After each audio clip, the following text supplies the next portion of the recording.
tepuk tangan untuk Panji. You go. Boleh minta tepuk tangan untuk kedua MC Anda, Bapak Ibu sekalian, Insan Asuransi. Apa kabar? Nggak seluar biasa itu, kayaknya gue mencar-mencar gini. Bagaimana Insan Asuransi, apa kabar? Sadis. Bapak sendirian aja, Bapak duduknya. Bapak nggak ada yang nemenin atau gimana nih? Ini yang kaya-kaya sebelah mana nih orang yang duduknya nih? Yang kaya-kaya? Di depan. Yang di belakang? Rajin. Yang di depan kaya, yang di belakang rajin. Boleh minta tepuk tangan untuk Anda semua dan juga untuk Dokter Tirta. Mana dia tadi? Cipeng, udah gak ada ya. Nih biasanya di tempat ini pasti ada yang kaya. Ada yang gak kaya-kaya banget tapi lucu. Mana orangnya? Biasanya ada nih di antara Bapak Ibu. Yang ini lucu nih. Yang mana orangnya? Mana orang paling lucu di ruangan ini? Siapa? Opi. Panji, itu mas saya. Saya lucu kalau dibayar, kalau nggak dibayar diam. Yang mana? Yang ini? Ini orangnya? Oh, Bapak kaya. Udah kelihatan lucunya tuh. Ngaku kaya, tampang nggak ada kaya-kayanya saya lihat. Jaket biasa-biasa aja. Nih Pak, yang kaya kayak gini nih bajunya nih. Baju kayak gitu. Itu hijau karena warna atau karena lumut itu, kenapa kayak gitu? Nih jaketnya nih lihat, Bapak yang sendirian. Orang kaya tuh kesepian bro. Lonely. It's lonely at the top.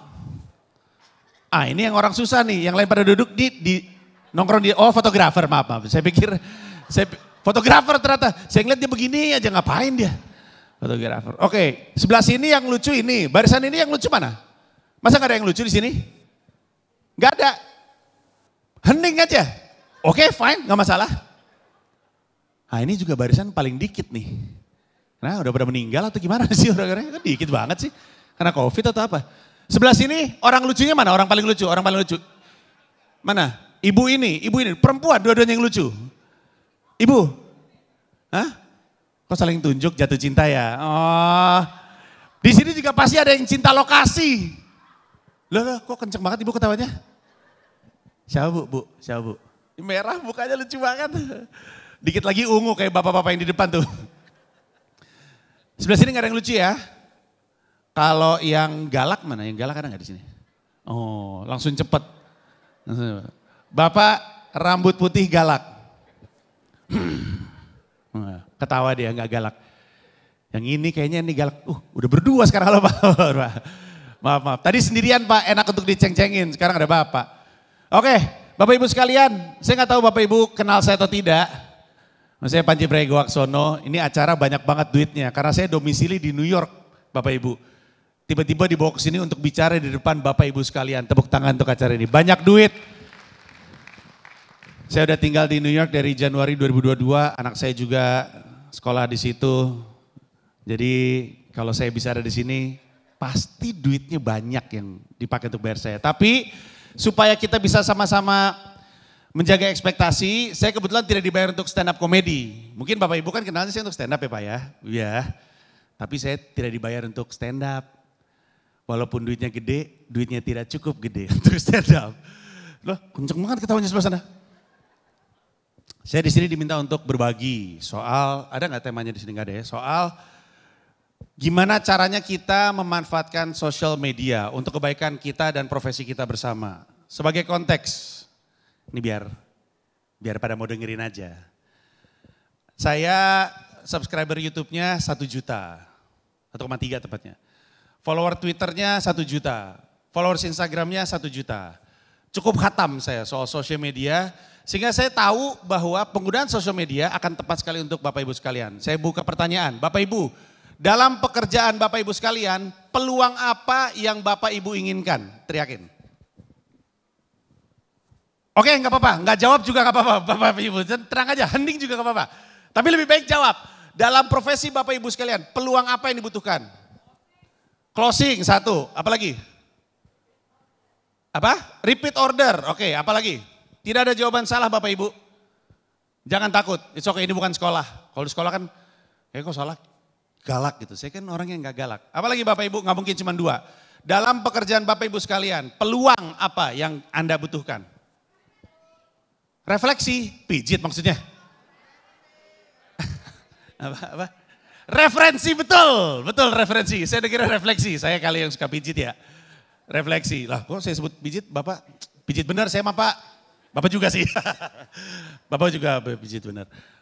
Refleksi, apa tadi? Referensi, betul. Closing, betul. Repeat, betul. Apa lagi? Apa? Branding. Oh menarik sekali, oke. Apa lagi? Tadi ada yang jawab sebelah sini? Apa? Rekrut, oke. Bapak tadi? Engagement, oke menarik sekali. Hampir, sebenarnya kita akan nyampe ke situ tapi belum. Kenapa saya nanyain peluang? Karena saya mau membuka obrolan saya hari ini dengan Bapak Ibu sekalian untuk membicarakan soal personal branding. Personal branding adalah strategi yang kita bisa gunakan untuk memastikan Bapak Ibu bisa mendapatkan peluang yang Bapak Ibu inginkan, apapun itu. Tadi kan ada banyak tuh, dan benar semua. Untuk semua peluang yang Bapak Ibu inginkan, strategi yang akan saya tawarkan adalah personal branding. Tapi mari kita definisikan dulu personal branding itu apa. Habis itu saya kasih contohnya, biar mudah untuk dipahami dan terutama biar mudah untuk dipercaya. Karena di antara begitu banyak orang yang ada di sini, pasti ada-ada aja yang gak percaya. Ini definisi saya Bapak Ibu. Personal branding adalah kegiatan kita bilang sama dunia kita siapa, supaya kita dapat peluang yang kita inginkan. Saya ulang. Personal branding adalah kegiatan kita bilang sama dunia kita siapa, supaya kita dapat peluang yang kita inginkan. Bapak Ibu boleh rekam, boleh catat, boleh rekam video, boleh rekam audio. Tadi kita ngomongin soal closing. Kita pengen dapat peluang berupa closing. Tapi dalam pekerjaan kita, Bapak Ibu sekalian pasti tahu, peluang itu susah banget dicarinya. Sekalinya disamperin, pindah. Peluang itu bisa banyak ya, kalau orang secara umum yang mereka cari adalah uang. Uang tuh pindah-pindah mulu, nyari uang susah. Nyari uang susah, nyari peluang susah, disamperin uang pindah. Disamperin uang gak ada, ngetok-ketok gak nemu. Uang dan peluang itu susah, capek pula. Dalam pekerjaan kita capek banget nyari uang, capek banget nyari peluang. Jadi ada cara lain. Ketimbang kita nyari peluang, kita bikin peluang nyamperin kita. Tapi pertanyaannya, apakah mungkin peluang nyamperin kita kalau peluang kenal kita saja? Tidak. Makanya kita kembali lagi ke definisi personal branding. Personal branding adalah kegiatan kita bilang sama dunia kita siapa supaya kita dapat peluang yang kita inginkan. Sebelum saya masuk ke pekerjaan Bapak Ibu. Misalnya, by the way, di sini ada fans sepak bola klub apa nih? Ada yang berani ngomong MU ya, kasihan banget itu. Itu klub sedih loh itu, Manchester United sedih Pak. Siapa lagi tadi, fans apa? Persija boleh, terus PSMS, oke, apa lagi? Yang luar negeri deh, jangan yang deket-deket banget untuk membantu saya dalam beranalogi. Yang agak jauh. Apa? Newcastle? Wah, gokil. Agak ceruk banget ngefans ya. Apa tadi Pak? Como? Oh ya boleh Pak, boleh. boleh. Kan saya lagi nanya luar negeri tuh ya? Negara mana itu? Itali. Saya gak pernah ke Italia lagi. Saya ke puncak aja merinding. Apalagi tadi ada yang track Liverpool, betul. Ini baru aja ngalahin MU. Saya kebetulan fans MU. Maaf ya. Sama kita, sedih Pak, sedih. Saya kalau misalnya lepas topi udah kayak Erik Ten Hag nih. Misalnya, Bapak ini tadi ngakunya fans Manchester United. Peluang yang Bapak ini inginkan adalah dibayarin untuk terbang ke Manchester, dibayarin hotelnya, dibayarin tiket pesawatnya, dibayarin makanannya, dan dibayarin tiket nonton MU di Old Trafford-nya. Misalnya, itu adalah peluang yang Bapak inginkan. Apakah mungkin Bapak itu mendapatkan peluang tadi kalau tidak ada yang tahu Bapak ini suka Manchester United? Enggak mungkin. It makes sense, makes perfect sense, it's easy to understand. Apakah mungkin Bapak ini dapat peluang untuk diterbangin ke MU kalau nggak ada yang tahu dia suka MU? Nggak mungkin, berarti untuk membuka peluang tersebut, Bapak ini harus bilang pada dunia, dia suka MU. Sementara orang yang suka MU kan bukan cuma Bapak. Ada banyak orang lain yang juga suka MU. Pertanyaannya, kenapa MU harus ngirimin Bapak ini dan bukan fans yang lain? Semakin baik Bapak ini dalam bilang kepada dunia dia fans Manchester United ataupun Liverpool ataupun Como atau apapun, semakin besar kemungkinan peluangnya datang. Saya ganti. Tepuk tangan yang suka traveling, tepuk tangan. Bapak sebutin Bapak kayak orang kaya, jangan orang kaya, beliau mah mampu beneran. Di belakang sebutin satu negara Eropa yang Anda ingin diterbangkan ke sana gratis, sebutin. Swiss, Prancis, Belanda. Oke, siapa tadi bilang Belanda? Oh, kok di belakang yang ngomong Belanda? Saya kan lagi dari sini. Oke, misalnya pengen terbang ke Swiss, seneng traveling, pengen dibayarin ke Eropa, dibayarin tiket pesawatnya, tiket keretanya antar negara Eropa. Hotelnya, makannya, minta dibayarin itu karena dia senang traveling. Apakah mungkin dia mendapatkan peluang untuk dibayarin traveling kalau tidak ada satupun orang yang tahu dia suka traveling? Nggak mungkin. Jadi apa yang ibu itu lakukan? Ibu itu secara konstan bilang sama dunia bahwa dia senang traveling dan konten travelingnya bagus. Bagusnya bisa banyak. Bagus bisa karena detail informasinya, bagus karena lucu, bagus karena foto-fotonya menarik, bagus bisa banyak. Tapi orang tahu beliau suka traveling sehingga peluang untuk dibayarin traveling lebih terbuka. Kita kembali ke pekerjaan Bapak Ibu sekalian. Personal branding adalah kegiatan kita bilang sama dunia kita siapa supaya kita dapat peluang yang kita inginkan. Kalau Bapak ingin closing, kalau Bapak ingin dapat referensi, Bapak nggak akan dapat semua peluang itu kalau kita nggak bilang sama dunia bahwa kita mencari itu. Yang saya maksud adalah dengan mengumumkan Anda siapa, apa yang Anda lakukan, apa layanan Anda lewat sosial media. Pertanyaan, kenapa terus kemudian Bang Panji atau Mas Panji atau Nji, kita harus bilang sama dunia di sosial media? Kan bisa di tempat lain, bisa aja. Tapi kan Bapak Ibu juga sibuk. Kita pengen pekerjaan kita efektif dan efisien. Zaman dulu Bapak Ibu sekalian, mungkin ibu-ibu lebih relate, bapak-bapak nggak terlalu. Zaman dulu, kalau kita mau dapat info terkait perumahan, tahun 90-an deh. Ini saya rasakan ada yang umurnya nggak jauh sama saya ya. Tepuk tangan yang 40 tahun ke atas, 40 tahun ke atas tepuk tangan. Oke, yang 40 tahun ke atas mungkin relate. Di daerah perumahan kalau kita mau dapatkan informasi atau gosip tentang komplek perumahan kita, di mana tempatnya Bapak Ibu? Nah itu dia benar. Kok bapak-bapak tahu? Suka gosip sama ibu-ibu ya. Suka rempong, bapaknya suka pakai daster juga. Betul sekali. Tukang sayur keliling. Betul tukang sayur. Ada tukang sayur stop, dikelilingin sama ibu-ibu, disitulah informasi bersirkulasi. Kita tahu siapa yang baru beli kulkas, kita tahu siapa yang mau cerai, kita tahu siapa yang nyinyir, kita tahu semua gosip di tukang sayur. Sebelum tukang sayur, gosip itu disirkulasikan di tempat air, entah itu sungai, entah itu sumur. Itu adalah tempat orang bersosialisasi, tempat informasi disebarkan, zaman dulu. Bisakah kita tetap mencoba untuk memberitahu kepada dunia kita siapa? Di tukang sayur keliling bisa, tapi buat apa? Karena nggak efektif dan nggak efisien. Semua orang yang perlu tahu Bapak dan Ibu siapa, adanya di sosial media. Tua, muda, ada duitnya, nggak ada duitnya. Pinter, nggak terlalu pinter, ada di sosial media. Yang berarti semakin jelas kebutuhan kita untuk bilang sama dunia kita siapa supaya kita dapat peluang yang kita inginkan di sosial media. Sebelum melangkah lebih jauh, saya recap sedikit. Kita semua pengen dapat peluang, kita semua capek ngejar peluang, kita semua capek nyari peluang. Kita pengen peluang nyamperin kita, tapi peluang gak akan nyamperin kita kalau peluang gak kenal kita siapa. Udah fix kita sepakatin.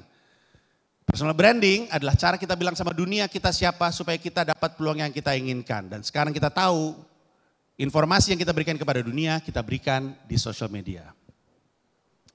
Pertanyaannya, gimana ya caranya main sosial media? Saya, Mas Panji tadi bilang orang-orang pada di sosial media, saya enggak. Ini teman saya, instansi asuransi lain juga enggak. Ya tapi kan Bapak Ibu permasalahannya kan kita kan bukan mau nyari teman-teman kita yang di sini, kita kan nyari di luar. Orang-orang lain ada di sana. Terus kalau misalkan saya nggak mau main sosial media gimana? Ya berarti Bapak Ibu nggak mau menang. Bapak Ibu nggak mau berhasil, Bapak Ibu nggak mau dapat peluang yang diinginkan. Karena emang mereka tempatnya di situ. Mari kita bahas beberapa teknis ya atau mungkin strategi ketika kita menggunakan sosial media terutama untuk personal branding. Dengan asumsi kita udah ngerti kenapa kita mesti personal branding, dengan asumsi kita tahu kenapa kita harus taruh di sosial media. Pegangan paling penting dan paling susah untuk diyakini Bapak Ibu sekalian. Ini do's and don'ts nih. Jangan ngatur orang di sosmed. Saya kasih waktu untuk hening sebentar untuk membuat Bapak Ibu memahami apa yang saya maksud. Di sosial media, kita kan nanti akan aktif nih. Entah itu di Instagram, entah itu di TikTok, di YouTube, Shorts, apapun itu. Panji pernah bilang, jangan ngatur orang di sosial media. Apa tuh yang dimaksud? Kadang-kadang, Bapak Ibu sekalian, di sosial media, orang suka ngomongin kita. Orang suka ngomongin layanan kita. Orang suka ngomongin produk kita. Yang lebih ekstrim lagi, seringkali yang mereka omongin tentang kita atau produk kita atau layanan kita salah. Iya kalau salah. Ada yang bohong. Masuk akal? Masuk akal. Banyak sekali produk kita, layanan kita dibahas sama orang di sosial media. Tapi itu bohong semuanya. Seminimal-minimalnya salah. Mudah sekali untuk kita melarang mereka. Untuk menyebarkan kesalahan dan menyebarkan kebohongan. Mudah sekali. Karena kita pikir kita benar. Yang jadi masalah adalah itu tidak mungkin. Tidak mungkin kita ngatur orang di sosial media. Mau pakai UU ITE sekalipun. Nggak mungkin. Contoh, misalnya ada yang memfitnah produk Bapak. Produk Bapak A. Terus bilang, ini produk aneh banget nih. Produk ini pakai timplang-timplung gitu ya. Terus kita nggak suka sama nih orang. Kita hajar UU ITE. Orang bisa di stop mulutnya. Netizen nggak bisa di stop mulutnya. Bedanya apa? Orang mah satu. Kita tahu namanya. Netizen tuh banyak. Oke lah ada 5 orang bikin fitnah tentang produk kita. UU ITE 5 orang. Ada 10 lagi. Ya udah 10 itu kita UU ITE juga. Ada 50 lagi. Oke 50 itu kita UU ITE juga. Lama-lama hari-hari kita habis untuk ngurusin ini. Dan bukan melakukan apa yang jadi pekerjaan kita. Gak bisa kita bilang, jangan ngomong kayak gitu lo tentang produk gue. Gak bisa netizen digituin. Ditambahin kontennya yang bohongnya. Gak bisa. Coba aja Bapak Ibu. Lalu sekarang di benak Bapak Ibu yang mukanya udah mulai suram. Terus bertanya-tanya, lah Panji kalau saya gak bisa ngatur dan gak bisa nyetop mulut orang. Terus apa yang kita bisa lakukan? Pegang baik-baik. Ini do's-nya nih Bapak Ibu sekalian. Kalau don'ts-nya adalah jangan ngatur. Karena kita gak bisa ngatur. Yang kita bisa lakukan adalah terlibat dalam pembicaraannya. Kita nggak bisa menghentikan pembicaraannya, kita nggak bisa ngatur pembicaraan yang terjadi di sosial media, tapi kita bisa terlibat dalam pembicaraannya. Tapi itu nggak mungkin bisa terjadi kalau kita tidak bermain sosial media. Sekarang jadi makin kuat alasan kenapa kita harus main sosmed. Karena di luar sana ada banyak informasi yang tidak tepat. Sialnya, orang nyari rekomendasi ya di sosial media. Orang nyari rekomendasi makan di TikTok. Orang sebelum nonton film ngecek dulu review orang di YouTube. Kita semua atau setidaknya calon-calon orang yang Bapak dan Ibu ingin tangkap itu cari rekomendasi di sosial media. Orang lain ngomongin produk. Kadang ngomongin produk lain, kadang ngomongin produk kita. Kadang ngomongin produk kita baik, tapi kadang juga ngomongin produk kita yang jelek-jelek.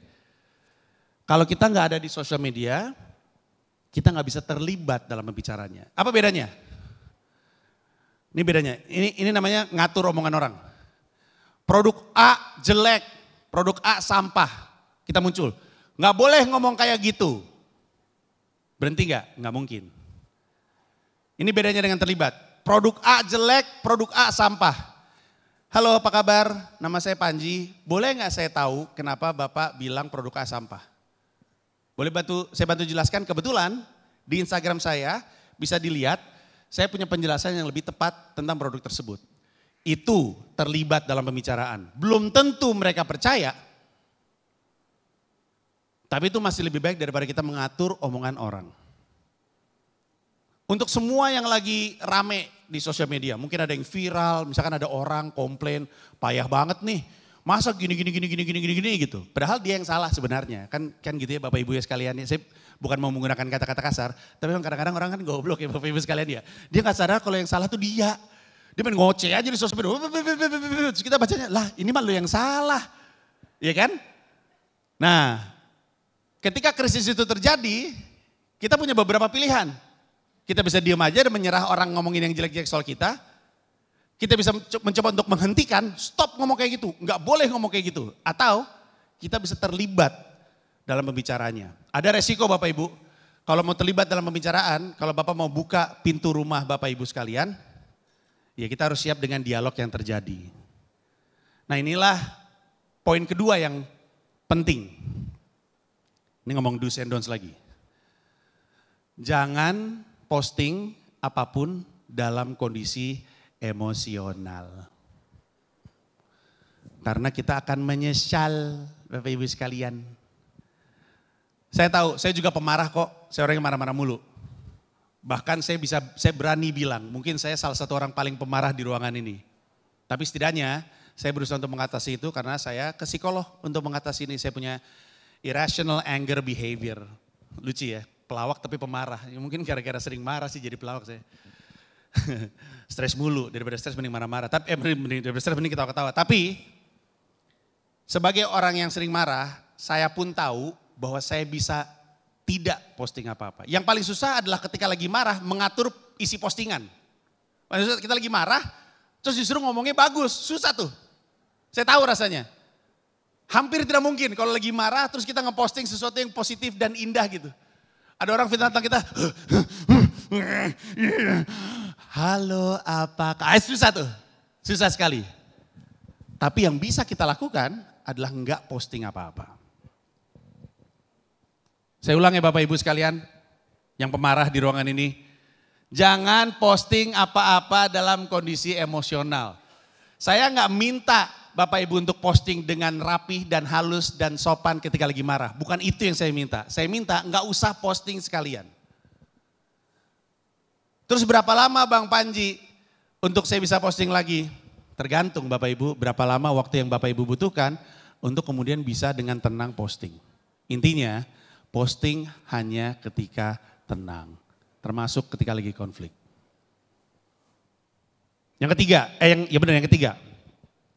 Ini juga tips dalam bikin konten social media. Hampir atau besar kemungkinan Bapak Ibu ketika saya bilang mesti main sosmed akan terbebani. Hampir besar kemungkinan gitu. Aduh, nambah kerjaan, capek. Aduh gue gak bisa, hey guys, gak bisa tuh gue kayak gitu. Capek banget nih disuruh panjang main sosmed lagi. Ah ini pegang baik-baik. Complexity is the enemy of consistency. Saya ulang. Complexity is the enemy of consistency. Ketika Anda bikin sesuatu yang sulit untuk Anda, besar kemungkinan sulit juga untuk Anda konsisten. Semakin mudah kontennya dibuat oleh Anda, semakin besar kemungkinan Anda untuk konsisten. Kenapa mesti konsisten nanti kita bahas. Tapi pegang ini dulu ya. Complexity is the enemy of consistency. Berarti dalam Bapak Ibu membuat konten sosmed emang gak perlu ribet Bapak Ibu. Emang gak perlu grafis-grafis yang bagus. Emang gak perlu bikin konten-konten video yang lucu. Gak perlu. Yang perlu adalah ada kontennya. Ada postingannya. Saya cerita, saya punya 1 juta subscriber di YouTube. Semua subscriber saya, by the way, di sini ada yang subscribe YouTube saya nggak? Tepuk tangan, subscriber YouTube saya. Oh ada, orang-orang tersesat. Ada yang tidak subscribe tapi pernah nonton YouTube saya, tepuk tangan. Oke. Kemungkinan besar Bapak Ibu tahu. Saya kalau bikin konten hanya pakai handphone. Saya bahkan diketawain sama Deddy Corbuzier. YouTuber gak modal lu gitu. kan duit lu banyak kata dia. Ini bukan masalah duit banyak, duit dikit. Ini masalah apa yang perlu saya lakukan untuk memastikan saya bisa konsisten. Saya dari YouTube saya 0 sampai 1 juta hanya pakai handphone. Handphone ini, handphone yang saya pakai. Orang pada nanya, Bang Panji pakai video kamera apa? Pakai handphone. Ini aja masih handphone saya beli tahun 2020. Handphone 4 tahun yang lalu, bukan handphone canggih. Kenapa? Kenapa kok Bang Panji bikin konten cuma pakai YouTube? Karena kalau saya harus punya tim produksi, harus ada lighting, ribet. Gimana kalau misalkan saya kepikiran bikin konten sekarang di atas panggung? Nggak punya tim, saya mesti telepon dulu. Berapa lama mereka nyampe? Kalau saya bikin pakai handphone, kelar naik. Saya tadi waktu masih di kamar, saya ngerjain 5 konten edukasi stand up comedy dari handphone. Untuk ditaruh di sosmed saya. Dan mungkin Bapak Ibu sekalian juga nggak perlu pakai video. Bisa juga hanya pakai foto. Bisa juga hanya pakai tulisan. Apapun yang nyaman untuk Bapak dan Ibu, itulah yang dilakukan. Hanya yang nyaman, karena yang paling penting adalah konsisten. Sekali lagi ya. Complexity is the enemy of consistency. Semakin kompleks, semakin ribet konten yang kita buat, semakin susah untuk konsisten. Yang berarti Bapak Ibu diuntungkan. Tadi kan khawatir tuh, ribet deh nih. Enggak Pak, enggak Bu. Buat konten yang buat Bapak Ibu gampang. Apabila bagi Bapak Ibu gampang, ya itu yang dikerjain. Udah, enggak lain-lain. Sampai konsisten. Pertanyaannya, kenapa kemudian harus konsisten? Pertama-tama sih, untuk Bapak yang pengen numbuhin sosial media, pengen numbuhin TikTok, numbuhin Instagramnya, numbuhin YouTube-nya. Yang paling, dari ini bisa ditanya ke Cipeng tadi atau ke siapapun, yang paling berhasil membuat pertumbuhan sosmed Bapak Ibu naik adalah konsistensi dalam bikin konten. Bukan kebagusan dalam bikin konten. Buat apa konten Bapak Ibu bagus, tapi uploadnya cuma sekali dalam 4 bulan? Nggak ngaruh. Jadi, prinsipnya hampir sama kayak ke toko baju, Bapak Ibu sekalian. Bapak Ibu datang nih ke toko baju, ya kan? Bapak Ibu lihat nih baju-baju ini. Bapak Ibu lihat, gue beli ini bayar pulang. Minggu depan, Bapak Ibu ke toko yang sama. Bapak Ibu lihat bajunya nggak ganti. Bapak Ibu bilang, nggak ada yang baru ya. Kemarin gue udah beli sih yang gue suka. Tanggung dari sini, jadi beli ini deh. Beli ini satu nih, bayar. Minggu depan ke toko yang sama lagi, barangnya masih sama. Lama-lama kita nggak balik. Ngapain balik? Itu mulu, nggak ada yang berubah. Bedakan dengan orang yang emang kebetulan udah suka dengan barang kita, tiap kali balik barangnya baru.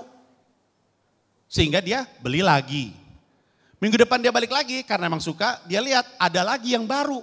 Jadi dia beli lagi. Nah itu prinsipnya Bapak Ibu. Yang paling penting bukan bagus-bagusan. Yang paling penting adalah konsisten-konsistenan. Untuk konsisten tidak perlu bagus, tidak perlu ribet. Yang penting mudah diproduksi oleh Bapak dan Ibu sekalian. Yang kedua, kenapa mesti konsisten? Karena kalau enggak konsisten, apa yang pengen kita sampaikan tidak terbangun. Contoh, misalnya aja ya, ini misalnya nih. Misalnya ada persepsi yang salah tentang produk kita. Di sosial media, di TikTok gitu misalnya ya. Orang pada ngomongin itu semua. Terus kita berusaha untuk tidak mengatur, tapi kita berusaha untuk terlibat. Tapi terlibatnya cuma sekali ngomong, habis itu udah. Apakah persepsi publik terhadap pelayanan kita kemudian berubah sesuai dengan yang kita inginkan? Rasanya enggak. Contoh nih ya, ini ada 15 orang ngumpul. 15 orang bilang gini, produk A jelek ya? Iya produk A jelek. Produk A jelek banget. Kenapa sih produknya jelek? Gue ngerti. Ini ngomong nih. Kita gak bisa ngatur kan? Gak bisa kita stop nih. Kita masuk. Halo semuanya, produk A bagus kok. Makasih ya. Terus pergi. Udah aja. Mereka lanjut ngobrol. Berubah gak opininya? Gak berubah. Tapi kalau misalnya kita hadir di situ terus, halo apa kabar? Jadi produk A tuh gini. Kita diam, yang lain pada ngomong. Kita ngomong lagi. Ini loh yang benar tentang produk ini. Mereka pada ngomong, Mereka diam, kita ngomong lagi. Begitu terus, semakin konsisten, semakin besar peluang untuk kita kemudian bisa mempengaruhi pembicaraan. Bapak Ibu,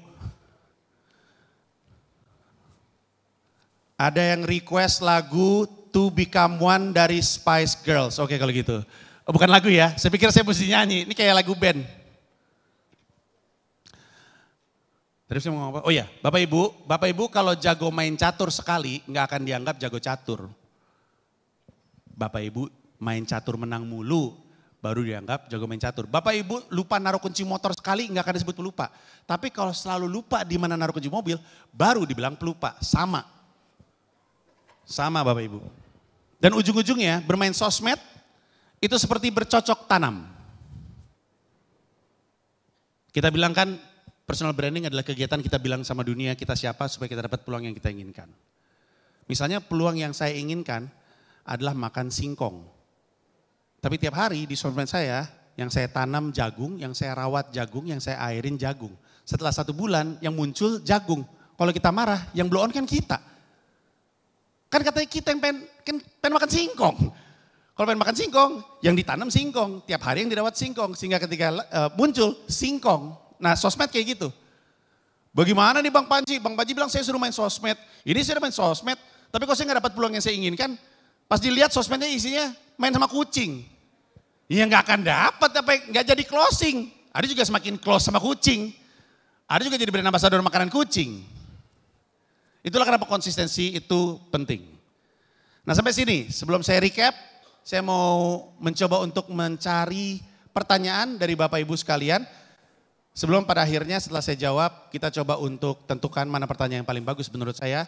Habis itu kita coba bungkus. Pertanyaan dari Bapak Ibu silakan, angkat tangan aja nanti akan disamperin sama teman-teman panitia. Ada aturan sedikit ya soal pertanyaan, 1 orang gak perlu panjang-panjang pembukaannya. Ya, sebut aja nama dan 1 orang 1 pertanyaan ya. Silakan. Mbak yang ini dulu nih, yang hijab di depan. Mbaknya berdiri Mbak? Berdiri, nah, pulang deh. Jangan. Oke, terima kasih untuk kesempatan bertanyanya. Perkenalkan nama saya Prasiska Priyatini, saya dari PT Asuransi BRI Life. Baiklah yang ingin saya tanyakan mengenai personal branding. Bagaimana cara kita meningkatkan personal branding di tengah era yang gempuran udah banyak influencer-influencer yang udah terkenal gitu. Karena kita kan sebagai pemula belum tahu bagaimana tahap-tahapannya agar kita bisa sukses untuk membangun personal branding di era yang sudah maju gitu. Baik, tadi nama panggilannya siapa Mbak? Pika. Pika? Iya. Boleh minta tepuk tangan untuk Mbak Pika, pertanyaan bagus sekali. Pertanyaannya bagus, jawaban saya tapi agak keras ya Mbak Pika, tapi jawaban saya perlu. Tapi pertanyaan Mbak Pika bagus, karena saya yakin semua orang ngomongin hal yang sama. Bang Panji gimana ya? Ada banyak banget influencer yang bagus-bagus kontennya, mereka jauh lebih terkenal. Gimana caranya saya bisa mengalahkan semua itu? Gak usah dikalahin. Bikin konsisten aja belum, bikin konten aja belum konsisten udah mikirin yang aneh-aneh. Menurut saya Mbak Pika mikir terlalu jauh. Mulai aja belum udah mikirin ngalahin influencer besar. Masuk akal? Masuk akal. Kita kadang-kadang mikirnya kejauhan. Gimana caranya saya ngalahin Deddy Corbuzier? Siapa yang suruh ngalahin Deddy Corbuzier? Tapi kan Deddy Corbuzier bisa salah. Dengerin baik-baik Mbak Pika. 10 juta kebohongan tidak akan pernah mengganti 1 kebenaran. Contoh, misalnya ada yang gosip di sini. Tahu nggak kenapa Panji pakai topi? Karena kalau dibuka topinya, palanya bolong. Segede kepalan, ada bolongnya, makanya Bang Panji pakai topi mulu. Bohong dong, orang pala saya kagak bolong, bohong tuh. Kalau 10 juta orang ngomong itu, tiba-tiba pala saya bolong nggak? Nggak mungkin kan? Gimana kalau 1 pulau Jawa ngomong pala saya bolong? Tiba-tiba berubah nggak pala saya jadi bolong? Nggak mungkin. 1 Indonesia bilang pala saya juga bolong, tidak akan mengubah kebenaran sesungguhnya. Jadi nggak penting sebenarnya Deddy Corbuzier ngomong apa. Kalau misalkan dia salah dan dia fitnah.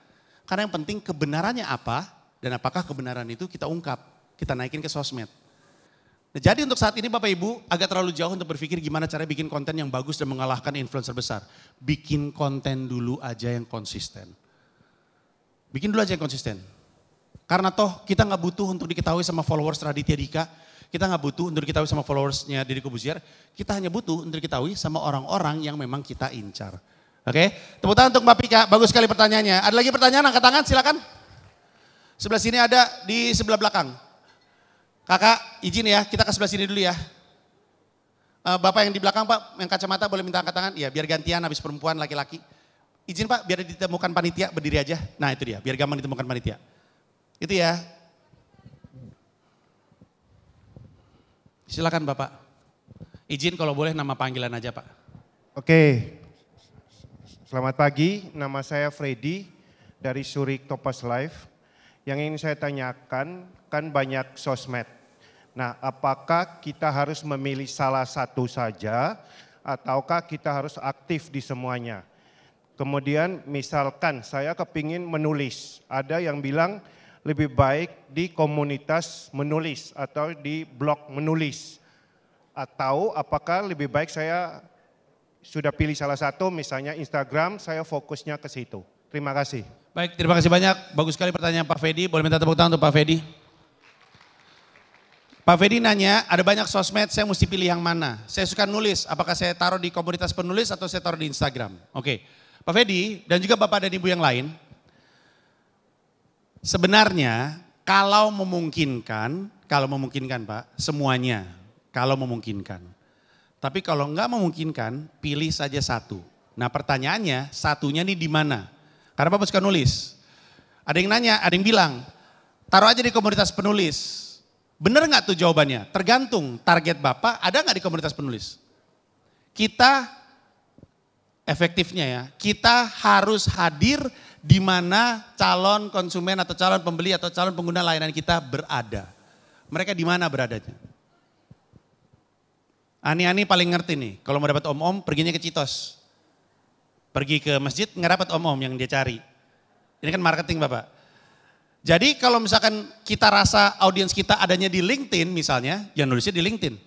Kalau audiens kita adanya di YouTube, tapi kita suka nulis, sangat mungkin Bapak akan kaget. Ada YouTube isi benar-benar cuma tulisan sama musik, beneran Pak.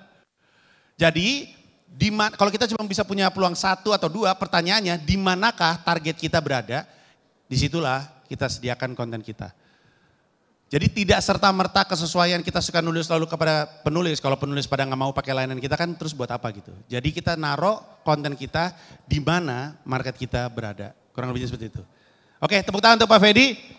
Bapak Ibu sekalian, saya sayangnya sudah sampai ke ujung pertemuan kita. Kapan-kapan abis dengerin saya ngoceh kayak gini, saya dibawa kembali untuk stand up. Anak saya mau kuliah di New York mahal, Bapak Ibu sekalian. Saya butuh penghasilan dari Bapak Ibu sekalian. Tapi mari kita recap, Bapak Ibu. Saya prediksi Bapak Ibu ini pasti pengalaman kerja mungkin di atas 10, di atas 15 tahun. Kita tahu kerja itu capek, kita tahu kita butuh pendekatan terefisien untuk mencapai apa yang kita inginkan. Kita tahu nyari peluang, ngejar peluang itu capek, jadi kita pengen peluang nyamperin kita. Peluang tidak akan nyamperin kita kalau peluang gak kenal kita siapa. Gimana caranya kita berkenalan kepada peluang? Dengan personal branding. Kegiatan kita bilang sama dunia kita siapa supaya kita dapat peluang yang kita inginkan. Di mana kita personal branding? Di sosial media. Kenapa? Karena mereka adanya di situ. Gimana caranya? A, jangan ngatur, jangan ngelarang, tapi jadilah bagian dari pembicaraan. B, jangan posting apa-apa kalau lagi marah-marah, postinglah ketika lagi tenang. C, complexity is the enemy of consistency. Jangan mau disuruh bikin konten yang Bapak dan Ibu tidak suka lakukan. Jangan mau bikin konten yang bikin Bapak dan Ibu ribet sendiri. Cari yang Bapak Ibu suka, tujuannya supaya konsisten. Kenapa konsisten itu penting? Karena hanya dengan konsisten kita bisa mencapai apa yang kita inginkan. Kalau kita mau lari 10 kilo, terus kita ngebut di 1 kilo pertama terus berhenti, kita akan kalah sama orang yang joggingnya santai tapi konsisten. Semoga pertemuan kita hari ini bisa membantu Bapak Ibu sekalian. Saya mohon maaf atas segala kekurangan. Saya bukan orang yang pintar untuk ngomong terlalu formal, tapi moga-moga informasi yang saya sampaikan masuk ke benak Bapak Ibu sekalian dan semoga apapun yang Bapak Ibu ingin capai bisa terjadi. Terima kasih banyak semuanya.